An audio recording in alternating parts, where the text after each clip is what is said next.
Snowy Sulaymaniyah in Iraq's northern Kurdish region. The city seems a million miles from Baghdad.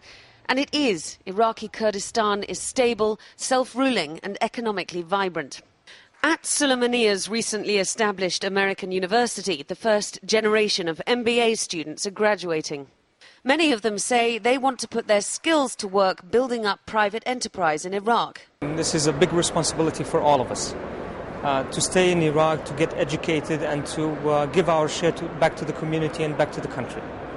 Easier said up here than from Baghdad. The latest unemployment figures for Iraq are between 23 and 38%. Suffice to say, jobs are scarce, and with no guarantee of security, there is little to encourage young graduates to stay. It's not just been within the last 7 years that Iraq's young and talented have left this country. This is a problem that stems right back to the beginnings of Saddam Hussein's Ba'ath Party. It was compounded by sanctions, and the war and the subsequent violence have simply made it worse. Ahmed and Umnia have both just been accepted onto a government scholarship program which will pay for their tuition and expenses at universities abroad. Umnia is going to Britain to study computer sciences. I don't feel like I had a real education here. So that's another reason why I want to study outside. I want to see how real education is.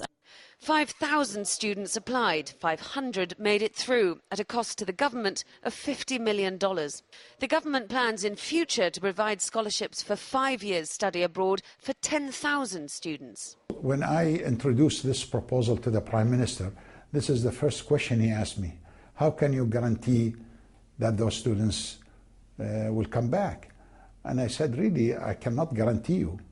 Ahmed believes it's in Iraqis' nature to want to come home. He says many already have.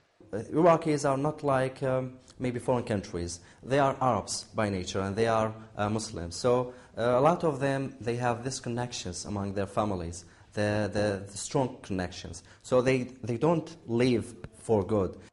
The government has to hope so.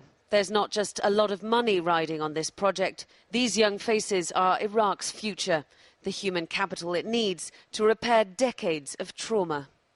Diana Magnay, CNN, Baghdad.